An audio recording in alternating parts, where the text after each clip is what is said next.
नमस्कार दोस्तों, इस वीडियो में आप डीएलएड प्रथम सेमेस्टर के वर्ष 2019 में पूछे गए गणित प्रश्न पत्र का कंप्लीट पेपर सॉल्यूशन देखने जा रहे हैं। अगर आप प्रथम सेमेस्टर के पिछले सभी वर्षों के subject wise complete paper solution को डिटेल में देखना चाहते हैं तो इस वीडियो के बाद इस वीडियो का डिस्क्रिप्शन जरूर चेक करिएगा। और अगर आप चैनल पर पहली बार विजिट कर रहे हैं तो इसको सब्सक्राइब करते हुए बेल आइकन को प्रेस कर लीजिएगा। चलिए दोस्तों, आज के इस महत्वपूर्ण वीडियो को शुरू करते हैं।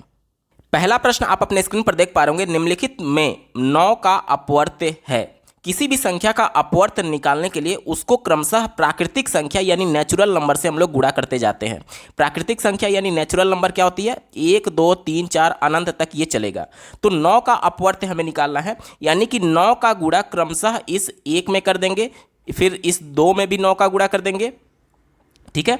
उसके बाद से देखिए 3 में भी 9 का गुणा कर देंगे, 4 में भी 9 का गुणा कर देंगे। इसी प्रकार से ये प्रक्रिया अनंत तक चलेगी। तो जब देखिए 9 का 1 में गुणा करेंगे तो क्या आ जाएगा? 9 आ जाएगा। 9 का 2 में गुणा करेंगे तो क्या आ जाएगा? 18 आ जाएगा। 9 का 3 में गुणा करेंगे तो कितना आ जाएगा? 27 आ जाएगा। और 9 का 4 में करेंगे तो कितना आ जाएगा? 36 आएगा। इसी तरीके से ये अनंत तक चलेगा। तो हमारा उत्तर देखिए विकल्पों में देखिए 9 18 27 36 किस में दिया गया है? ऑप्शन नंबर 2 में बात की गई है। 9 18 27 36 इसका बिल्कुल एप्रोप्रिएट आंसर हो जाएगा। अगला प्रश्न पूछा गया था, 30 और 40 के बीच अभाज्य संख्याएं हैं। अभाज्य संख्या क्या होता है? तो ऐसा संख्या जो केवल अपने से यानी स्वयं से केवल विभाजित हो सके उसे हम लोग अभाज्य संख्या कहते हैं, ठीक है। चलिए 30 और 40 के बीच में हमसे अभाज्य संख्या पूछा गया था। तो देखिए 31 तो केवल स्वयं से विभाजित होगा, लेकिन अगर 33 की बात करें तो 33 3 और 11 से विभाजित हो जाता है, तो ये हमारा उत्तर नहीं होगा। 33 की बात करें तो 3 और 11 से विभाजित हो जाएगा, तो हमारा उत्तर नहीं होगा। 31 स्वयं से केवल विभाजित होता है, 37 भी केवल स्वयं से विभाजित होता है, तो ऑप्शन नंबर 3 यहाँ पर बिल्कुल एप्रोप्रिएट आंसर हो जाएगा। चौथे विकल्प में देखिए 31 तो केवल स्वयं से विभाजित होगा, लेकिन 39 जो है वो 13 और 3 से विभाजित हो जाएगा, तो ये हमारा उत्तर नहीं हो सकता, क्योंकि अभाज्य संख्या वो संख्या होती हैं जो कि स्वयं से केवल विभाजित हो। तो 31 और 37 केवल स्वयं से विभाजित होती हैं। ऑप्शन नंबर 3 यहाँ पर बिल्कुल एप्रोप्रिएट आंसर हो जाएगा। अगला प्रश्न पूछा गया था, 3 संख्याएं क्रमशः 1 2 3 के अनुपात में हैं। यदि उनका महत्तम समापवर्तक यानी कि मौसा दिया गया है, मौसा यानी कि हाईएस्ट कॉमन फैक्टर, HCF जिसे आप लोग बोलते हैं, ठीक है। HCF हमें दिया गया है 12। तो वो संख्याएं क्या होंगी? ध्यान से समझिएगा। जब भी हम लोग इस प्रकार के अनुपात वाले प्रश्नों को देखते हैं तो हम लोग क्या मानते हैं कि पहली संख्या मान लीजिए x है, दूसरी संख्या मान लीजिए कि 2x है और तीसरी संख्या 3x है, ठीक है। यानी कि इन तीनों में कॉमन क्या है? इन तीनों में कॉमन x है। और मौसा क्या होता है? मौसा किसी भी दी गई संख्या में जो अधिकतम कॉमन होता है, इसीलिए इसका नाम हाईएस्ट कॉमन फैक्टर होता है। यानी कि जो सबसे बड़ा वैल्यू जो कि तीनों में कॉमन होगा वो मौसा कहलाता है, ठीक है। अब यहां पर देखिए ये जो x तीनों में कॉमन है, सबसे बड़ी वैल्यू के तौर पर यही तो मौसा होता है। जैसे मान लीजिए मैं आपको उदाहरण के तौर पर दिखाता हूं। मान लीजिए एक संख्या है 12, तो इसका गुणनखंड क्या हो जाएगा? 3 गुणे 4 हो जाएगा। और एक संख्या है 15, तो इसका गुणनखंड क्या हो जाएगा? 3 गुणे 5 हो जाएगा। तो इन 12 और 15 का मौसा क्या होगा? 12 और 15 का मौसा 3 होता है। और अगर मैं ये कहूं कि ये दोनों संख्याएं 12 और 15 4:5 के अनुपात में है, तो अब यहां पर जो हम लोग 4x और 5x मानते हैं, तो यहां पर x की वैल्यू क्या हो जाएगी? x की वैल्यू 3 हो जाएगी। देखिए 3 से जब 4 में 3 से गुणा करेंगे, x की वैल्यू दोनों जगह 3 रखिए, तो 4 तिहाई 12 और 5 तिहाई 15, वही संख्या तो मिल रहा है। यानी कि जो हम लोग अनुपात x 2x और 3x माने हैं, इसमें जो कॉमन x होगा वो उन तीनों संख्याओं का मौसा होता है। यहां तक क्लियर हो गया? इस उदाहरण से आपको उम्मीद करता हूं अच्छे तरीके से क्लियर हुआ होगा, क्योंकि दोनों में जो कॉमन होता है वही मौसा होता है, और जो दोनों में कॉमन है वही तो x है। यानी कि जो x की वैल्यू है वही मौसा हो जाएगा। यानी कि हमारा मौसा कितना दिया गया? 12। यानी कि x की वैल्यू हमारी कितनी आ गई? 12।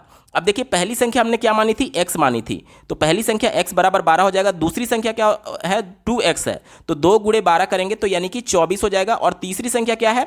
3x है, यानी कि 3 गुणे 12 करेंगे तो 12 तियां 36 हो जाएगा। यानी कि हमारा उत्तर क्या आ जाएगा? देखिए 12 24 और 36 दिए गए विकल्प में देखिए ऑप्शन नंबर 2 में बात की गई है 12 24 36, इसका बिल्कुल एप्रोप्रिएट आंसर हो जाएगा।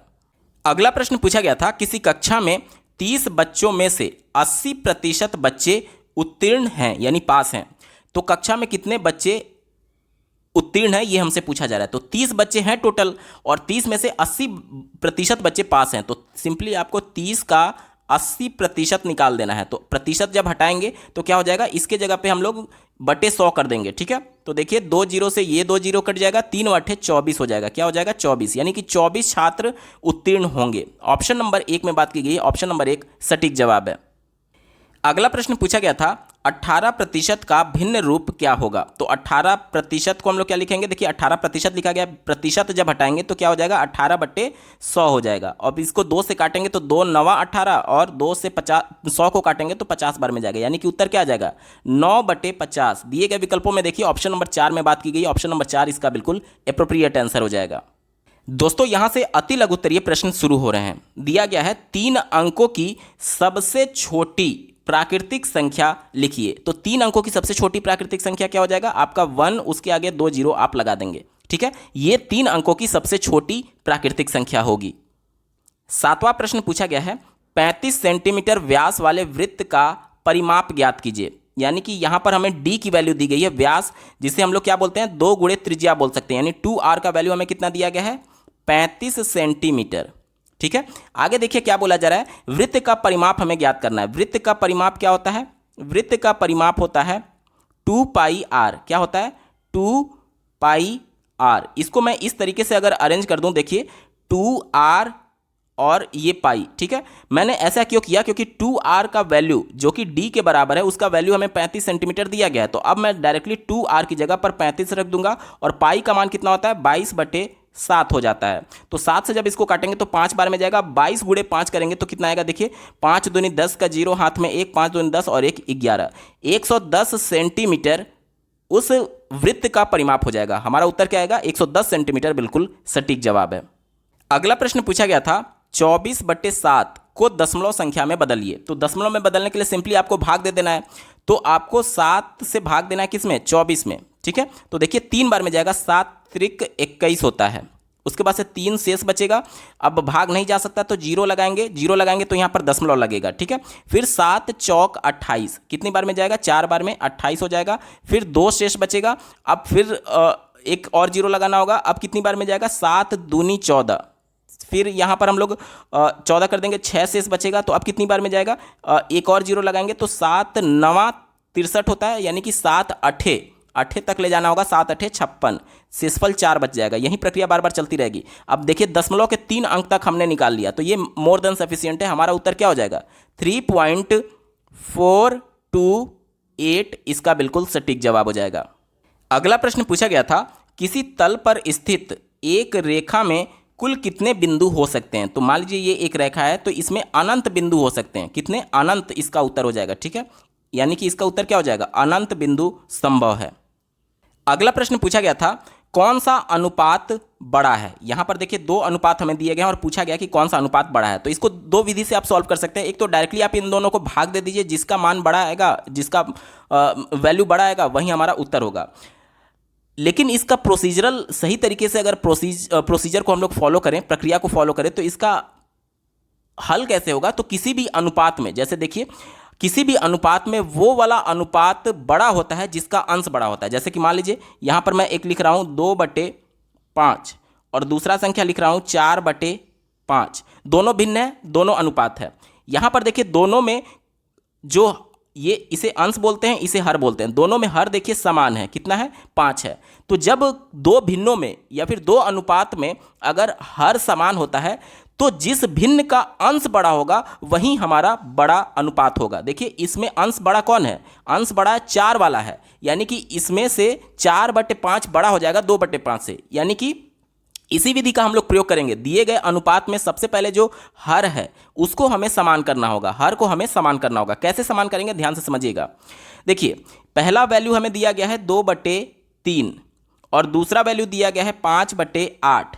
अब हम किस संख्या से गुणा कर दें, किस संख्या से गुणा कर दें कि दोनों का हर समान हो जाए। तो देखिए यहां पर मैं ऊपर और नीचे 8 से गुणा कर देता हूं। ऊपर और नीचे से क्यों कर रहा हूं, क्योंकि देखिए 8 से 8 कट जाएगा, फिर हमें वही वैल्यू 2/3 मिल जाएगी। यानी कि किसी भी भिन्न के अंश और हर में एक ही नंबर से गुणा करने पर उस भिन्न में कोई भी परिवर्तन नहीं होता है, इसीलिए हम लोग 8 से ऊपर और नीचे गुणा कर रहे हैं। 8 ही क्यों चुना है अभी आपको पता चलेगा। तो देखिए इसका मान क्या आ जाएगा, 8 दूनी 16 और इसका मान क्या आ जाएगा, 8 त्रिक 24। ठीक है, यानी अब 2/3 का मान कितना हो गया, 16 16/24 हो गया।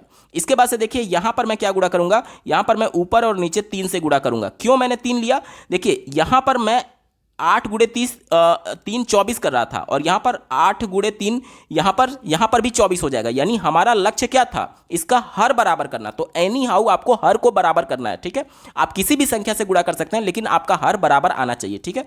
तो देखिए यहाँ पर भी मैं चूंकि 3 से ऊपर और नीचे दोनों गुणा कर रहा हूँ, तो 3 से 3 कट जाएगा, और एज इट इज हमारा पहले वाला जो भिन्न था 5/8 वो हमें मिल जाएगा, ठीक है।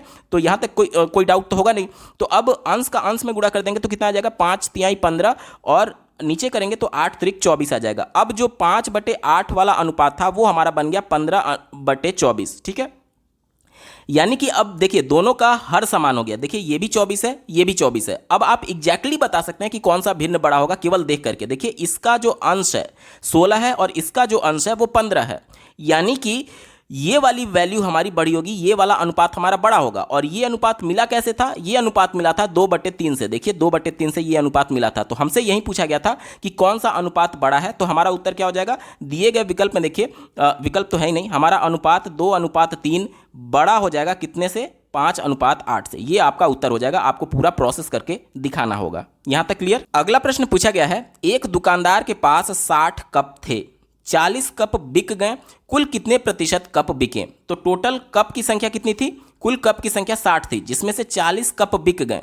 अब हमसे ये पूछा जा रहा है कि कुल कितने कप प्रतिशत में कितने बिके। तो चूंकि 40 बिके हैं और कितने में, 60 में, तो हमारा अनुपात प्रतिशत कैसे निकालेंगे, 40 बिके हैं कितने में, 60 में, और गुणे 100 कर देंगे, ठीक है। 1 0 से 1 0 कट जाएगा।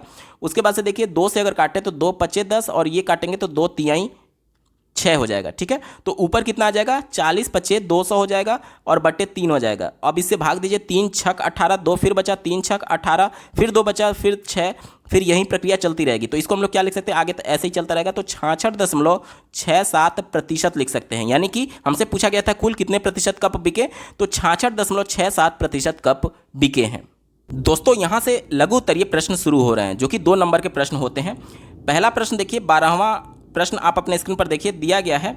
यहाँ पर एक वैल्यू दी गई है और इसका मान हमसे पूछा जा रहा है। यानी कि सिंपली हमें बॉडमास का रूल अप्लाई करके इसको सॉल्व करना है। बॉडमास का रूल ये कहता है कि सबसे पहले देखिए छोटे वाले ब्रैकेट को सॉल्व करेंगे, उसके बाद से मझोले वाले ब्रैकेट को, उसके बाद से बड़े वाले ब्रैकेट को, और उसके बाद से पूरी वैल्यू सॉल्व होगी, ठीक है।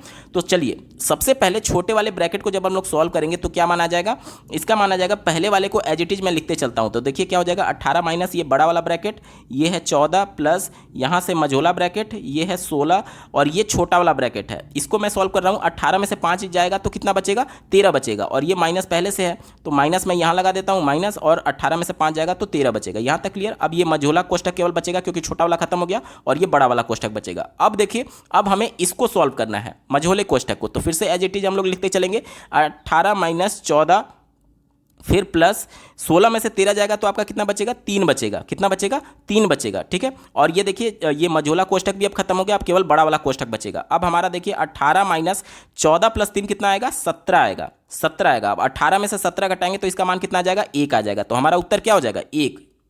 अगला प्रश्न पूछा गया था, पटरी और प्रकार की सहायता से 90 अंश का कोण बनाइए। तो देखिए चूंकि ये 2 अंक का प्रश्न है, लघु उत्तरीय में आया हुआ है, तो उस हिसाब से आपको केवल बना करके नहीं दिखाना है, बल्कि आपको रचना भी लिखना होगा, तभी आपको 2 नंबर पूरे मिलेंगे, ठीक है। चलिए सबसे पहले कैसे बनाएंगे, सबसे पहले आप पटरी की मदद से एक सीधी रेखा खींचेंगे, उसके बाद से प्रकार में किसी भी नाप का चाप लेंगे और यहां पर प्रकार का नोक रखेंगे, और उसी चाप से एक इस प्रकार से चाप लगाएंगे, ठीक है। अब प्रकार का नोक जो यहाँ था, यहाँ से उठा करके यहाँ पर प्रकार का नोक रखेंगे, और पहली बार इस प्रकार से काटेंगे तो ये 60 अंश का कोण बन जाएगा। चूंकि हमसे 90 अंश का बोला गया है, तो फिर से प्रकार का नोक जो यहाँ पर था इसको यहाँ से उठा करके यहाँ पर रखेंगे, और फिर से एक बार चाप लगाएंगे तो ये टोटल 120 अंश का कोण हो गया। अब हमें 90 अंश का बनाना है, यानी कि ये जो चाप है इसका आधा करना होगा, तभी तो यहाँ से यहाँ तक वैल्यू 60 है, और इसका आधा कर देंगे तो 60 का आधा 30, यानी कि 60 ये और इसमें से आधा मिलकर के 30 90 हो जाएगा, ठीक है। तो इसका आधा करने के लिए यहाँ पर आपको प्रकार का नोक रखना है, और इस प्रकार से आप एक चाप लगाएंगे, और फिर यहाँ पर नोक रखेंगे, और इसी प्रकार से यहाँ पर चाप लगाएंगे। ये वाला जो पॉइंट कटा और ये वाला जो पॉइंट है, इन दोनों को मिलाते हुए एक सीधी रेखा खींच देंगे, देखिए इस प्रकार से।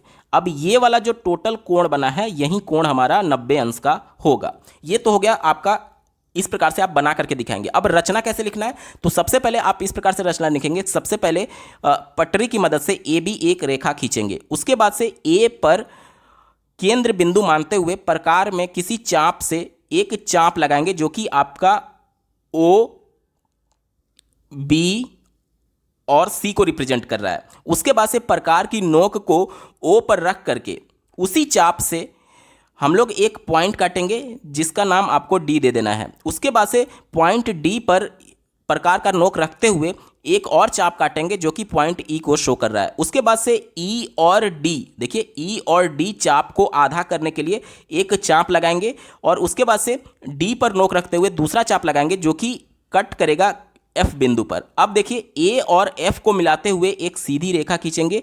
यहीं कोण जो है हमारा 90 अंश का हो जाएगा, ठीक है। और इस रेखा को आप यहाँ तक आगे बढ़ा देंगे। ये मान लीजिए जी पॉइंट हो गया, तो आप बता सकते हैं कि जी ए बी, देखिए ये जी आ रहा है, ये ए हो गया और ये बी, ये कोण हमारा 90 अंश का होगा। तो ये इस प्रकार से आपको बना करके भी दिखाना है और रचना लिखेंगे तभी आपको 2 नंबर मिलेंगे।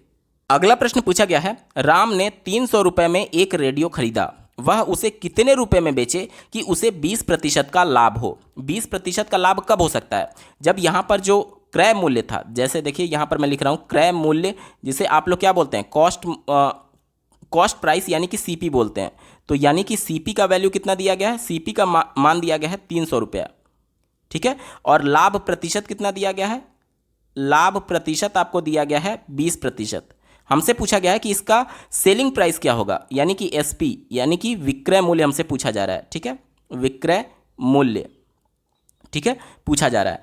तो सेलिंग प्राइस क्या होता है, सेलिंग प्राइस आपका होता है कॉस्ट प्राइस प्लस प्रॉफिट, यही तो होता है कॉस्ट प्राइस प्लस प्रॉफिट। तो कॉस्ट प्राइस हमारा कितना दिया गया है, 300 रुपये दिया गया है और प्रॉफिट निकालने के लिए आप क्या करेंगे, प्रॉफिट प्रतिशत में दिया गया, तो जो प्रॉफिट होता है वो कॉस्ट प्राइस पर ही होगा।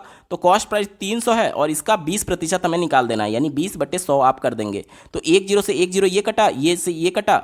अब देखिए ये हमारा कितना हो जाएगा, ये 30 है और 30 गुणे 2 करेंगे तो 60 हो जाएगा और ये 300 पहले से कॉस्ट प्राइस है, यानी 300 प्लस 60 यानी कि हमारा उत्तर क्या आ जाएगा, 360 रुपया आ जाएगा। यानी कि हमसे पूछा गया था कि 20% लाभ कमाने के लिए उसे कितने में बेचना चाहिए, तो उसे 360 रुपये में बेचना चाहिए। उत्तर हो जाएगा 360 रुपये।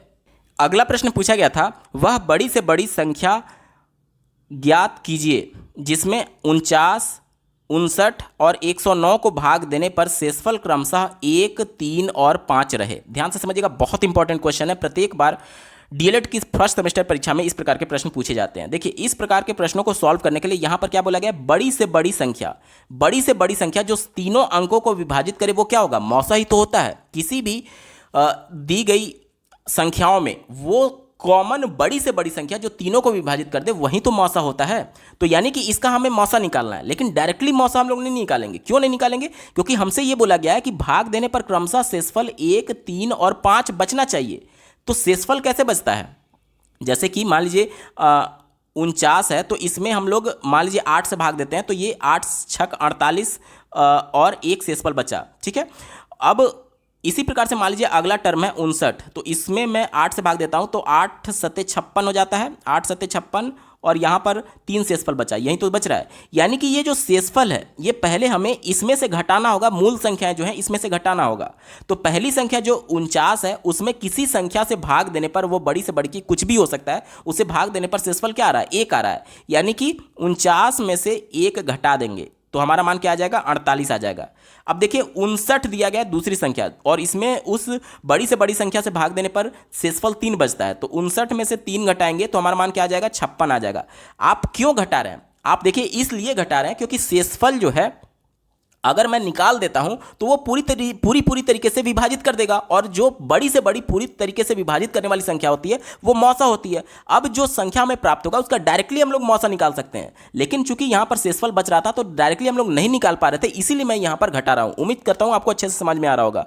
109 है तो 109 में से शेषफल जो 5 बच रहा है इसको मैं घटा देता हूं, तो 109 में से शेषफल 5 को घटाएंगे तो मान क्या आ जाएगा, 104 आ जाएगा।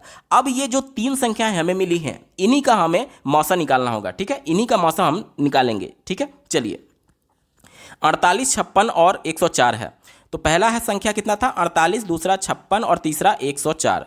48 का मौसा निकालने के लिए आप क्या करेंगे, 8 गुणे 6 कर देंगे। 56 का मौसा क्या होगा, 8 गुणे 7 होगा, ये गुणनखंड हो रहा है फिर, ठीक है। 104 का मौसा क्या हो जाएगा, 8 गुणे 13 हो जाएगा। अब हमसे बोला गया कि बड़ी से बड़ी संख्या ज्ञात करिए, तो बड़ी से बड़ी संख्या जो तीनों को विभाजित कर दे वही तो मौसा होता है, जो कि सब में कॉमन होगा। तो सब में कॉमन क्या है, 8 है। सब में कॉमन क्या है, 8 है। तो हमारा उत्तर क्या हो जाएगा, वह बड़ी से बड़ी संख्या जो कि क्रमशः 49, 59 और 109 को भाग देने पर 1, 3 और 5 शेष बचेगा, वो क्या है, वो 8 होगा। हमारा उत्तर हो जाएगा 8। ये पूरा प्रक्रिया आपको करके दिखाना होगा। मैं आपको इसको वेरीफाई करके भी दिखा देता हूं। देखिए 49 को जब हम लोग 8 से भाग देंगे तो 6 बार में जाएगा, 8 छक 48, एक शेष बचा। यही तो बोला गया था, एक शेष बचेगा। जब 59 को 8 से भाग देंगे तो 8 सत्ते 56, 3 शेष बचेगा। यही तो 3 शेष की बात कर रहा था। जब 109 को 8 से भाग देंगे, देखिए 109 को 8 से भाग देंगे तो 8 एकम 8, 2 बचा 29 हो गया, 8 त्रिक 24 होगा, ठीक है। तो 5 शेष बचेगा। यही तो बोला जा रहा था कि 5 शेष बचे। तो वो संख्या कौन सी होगी, वो बड़ी से बड़ी संख्या कौन सी होगी, वो बड़ी से बड़ी संख्या 8 होगी। हमारा उत्तर हो जाएगा 8। अगला प्रश्न पूछा गया था, यहां पर देखिए एक व्यंजक दिया गया है। कहा जा रहा है कि इसका मान ज्ञात करिए यदि a का मान -2 है तो, ठीक है। यानी कि यहां पर जहां जहां इस व्यंजक में a दिख रहा है वहां पर आपको a की जगह पर -2 रख देना है, ठीक है। चलिए रखते हैं। तो यहां पर देखिए 5 गुणे a² है, यानी कि 5 गुणे और a की जगह पर -2 रखेंगे और इसका होल स्क्वायर है। यहां तक क्लियर। फिर प्लस 4a है, यानी कि 4 और गुणे a की जगह पर -2 रख देंगे, ठीक है। फिर उसके बाद से -2 है। तो देखिए 5 गुणे -2 का स्क्वायर करेंगे तो माइनस का गुणा माइनस में करते हैं तो वो प्लस में हो जाता है, और 2 का स्क्वायर करेंगे तो कितना हो जाएगा, 4 हो जाएगा। प्लस 4 गुणे -2 करेंगे तो क्या हो जाएगा, माइनस का 8 हो जाएगा और -2 हो जाएगा, ठीक है। अब यहाँ पर देखिए 4 पचे 20 हो जाएगा और -8 और -2 मिलकर के -10 हो जाएगा, और 20 में से 10 घटेगा तो आपका मान क्या आ जाएगा, 10 आएगा। इसका उत्तर क्या हो जाएगा, 10। इसका बिल्कुल सटीक जवाब हो जाएगा। अगला प्रश्न ध्यान से देखिएगा। कहा जा रहा है कि नीचे दिए गए चित्र को देख करके निम्नलिखित प्रश्नों का उत्तर दीजिए, ठीक है। यहां पर देखिए क्या क्या प्रश्न पूछे गए हैं, तभी आपको हिंट मिलेगा कि क्या क्या चीजें हमें फाइंड करनी है। पहला प्रश्न इसमें पूछा गया है, 3 त्रिज्याओं के नाम लिखिए, 3 जीवाओं के नाम लिखिए, वृत्त का व्यास का नाम लिखिए और वृत्त का केंद्र बताइए, ठीक है। यही सब प्रश्न हमें पूछा गया है। तो चलिए इस वृत्त में हम लोग आ जाते हैं, और इस वृत्त में ध्यान से देखिएगा। इस वृत्त में 3 जीवा हमसे पूछा गया है। तो देखिए जीवा क्या होता है, किसी भी वृत्त में जो उसकी परिधि होती है उसको 2 जगह पर काटने से मिलाने वाली रेखा को जीवा बोलते हैं। तो वृत्त की परिधि पर एक पॉइंट यहाँ पर है, एक पॉइंट यहाँ पर है, और इसको मिलाने वाली रेखा ये है, यानी एक जीवा तो ये आपकी हो गई। उसी प्रकार से देखिए परिधि पर एक पॉइंट ये है, एक पॉइंट ये है, और इसको मिलाने वाली रेखा ये वाली है, यानी कि एक जीवा हमारी ये हो गई। और इसी प्रकार से देखिए एक परिधि पर पॉइंट ये है, एक पॉइंट ये है, इसको मिलाने वाली रेखा हमारी ये भी एक जीवा हो जाएगी, ठीक है। तो सबसे पहले जीवा क्या क्या हो जाएगा, यहाँ पर मैं लिख रहा हूँ, देखिए जीवा बराबर पहला जीवा हो जाएगा आपका AB, उसके बाद से दूसरा जीवा आपका क्या हो जाएगा BC, और तीसरा जीवा क्या हो जाएगा AC, ठीक है। ये 3 जीवाएं हमारे हो जाएंगी। जीवा ऐसे लिख सकते हैं, एक जीवा, ये दूसरा जीवा और ये तीसरा जीवा, इस प्रकार से आप लिख सकते हैं। ये हो गया 3 जीवाएं, ठीक है। अब हमसे पूछा गया था कि 3 इसकी त्रिज्याएं कौन कौन सी होंगी, 3 त्रिज्या कौन कौन सी होगी। तो त्रिज्या किसे बोलते हैं, तो वृत्त के केंद्र बिंदु से उसके परिधि पर कोई भी पॉइंट हो, तो केंद्र बिंदु से परिधि पर मिलाई गई रेखा उस वृत्त की त्रिज्या बोली जाएगी। तो यहां पर देखिए ये केंद्र बिंदु हो गया और ये इसका पूरा परिधि हो गया। अब इस परिधि पर कौन कौन सा पॉइंट है जो कि केंद्र बिंदु से मिल रहा है, तो एक तो पॉइंट ये है, देखिए, तो ये OB इसका त्रिज्या हो जाएगा, ठीक है। तो यहां पर मैं लिख रहा हूं, मान लीजिए ये त्रिज्या है और ये पहला त्रिज्या क्या हो जाएगा, OB हो जाएगा, ठीक है। और दूसरा त्रिज्या क्या हो जाएगा, देखिए ये केंद्र बिंदु है और ये परिधि पर मिला हुआ पॉइंट है, तो इनको मिलाने वाली रेखा को त्रिज्या बोलेंगे। तो दूसरा त्रिज्या क्या हो जाएगा, दूसरा त्रिज्या हमारा हो जाएगा OC, क्या हो जाएगा OC। और तीसरा त्रिज्या ध्यान से देखिएगा, केंद्र बिंदु ये है और परिधि पर मिला हुआ पॉइंट ये है, इन दोनों को मिलाने वाली रेखा क्या हो जाएगा, OA हो जाएगा, यानी त्रिज्या तीसरा क्या हो जाएगा, OA हो जाएगा, ठीक है। तो यही 3 त्रिज्याएं होंगी, ठीक है। चलिए अगला प्रश्न हमसे क्या पूछा गया था, देखिए कौन कौन सा प्रश्न हमने सॉल्व कर लिया। यहां पर देखिए 3 त्रिज्या के नाम हमने लिख लिए और 3 जीवाओं के नाम लिख लिए। अगला पूछा गया है वृत्त के व्यास का नाम लिखिए और वृत्त का केंद्र बताइए। तो इस वृत्त में आइए, ध्यान दीजिएगा, वृत्त का व्यास हमसे पूछा गया है। तो व्यास क्या होता है, व्यास जो होता है वो वृत्त की सबसे बड़ी जीवा होती है, जो कि केंद्र बिंदु से होकर के जाएगी और वृत्त के परिधि के किन्हीं भी दो पॉइंट को टच करते हुई रेखा होगी, लेकिन केंद्र बिंदु से होकर के जाएगी। जैसे देखिए ये भी जीवा है, ये भी जीवा है, लेकिन इसे व्यास नहीं बोलेंगे। क्यों? क्योंकि कंडीशन ये है कि ये जो जीवा है वो उसके केंद्र बिंदु से होकर के जानी चाहिए। ये भी जीवा है लेकिन व्यास नहीं होगा क्योंकि केंद्र बिंदु से नहीं जा रहा है। एक ही जीवा यहां पर देखिए जो कि सबसे बड़ी जीवा होती है वो उसका व्यास कहलाता है। क्यों? क्योंकि देखिए परिधि पर दो पॉइंट तो मिल रहा है, ए और सी मिल रहा है, साथ ही साथ ये वृत्त के केंद्र से भी होकर के जा रहा है। तो हमारा वृत्त का व्यास क्या हो जाएगा? वृत्त का व्यास आप ऐसे लिखेंगे, देखिए व्यास क्या हो जाएगा? व्यास हमारा हो जाएगा ए ओ सी। ठीक है, उत्तर हो जाएगा ए ओ सी। और अंत में हमसे पूछा गया था कि वृत्त का केंद्र बताइए, तो इस वृत्त का केंद्र क्या हो जाएगा? तो केंद्र बराबर हो जाएगा बिंदु ओ। आप इस प्रकार से लिखेंगे, बिंदु ओ इसका केंद्र हो जाएगा। ठीक है, इतना आप लिखेंगे तब आपको जाकर के 2 नंबर मिलेगा। अगला प्रश्न पूछा गया है, सलमा अपनी बहन रेशमा से 10 वर्ष बड़ी है। 10 वर्ष बड़ी है। 4 वर्ष पहले सलमा की आयु रेशमा की आयु की दोगुनी थी। सलमा और रेशमा की वर्तमान आयु ज्ञात कीजिए। मान लीजिए कि देखिए सलमा अपनी बहन रेशमा से बड़ी है, सलमा बड़ी है रेशमा से, तो रेशमा का आयु मैं मान ले रहा हूं वर्तमान आयु, रेशमा का वर्तमान आयु, ठीक है, मैं मान ले रहा हूं x है। तो सलमा अपनी बहन रेशमा से 10 वर्ष बड़ी है, तो सलमा का क्या हो जाएगा? सलमा की वर्तमान आयु क्या हो जाएगा? चूंकि इसका 10 x है तो इससे 10 बड़ी है, तो यानी कि x प्लस 10 हो जाएगा। जैसे मान लीजिए आप 4 साल के हैं और आपके भाई जो हैं वो आपसे 10 साल बड़े हैं, तो वो कितने साल के होंगे? 14 साल के होंगे, तभी तो आपसे 4 साल बड़े होंगे। वही तो मैंने किया है। जब रेशमा की आयु जब x है और उससे बड़ी 10 साल उसकी बहन सलमा है, तो उसमें मैंने 10 जोड़ दिए। यहाँ तक क्लियर? अब हमसे क्या बोला जा रहा है कि 4 साल पहले सलमा की आयु, तो ये तो इनकी वर्तमान आयु हो गई, और 4 साल पहले रेशमा की आयु कितनी होगी?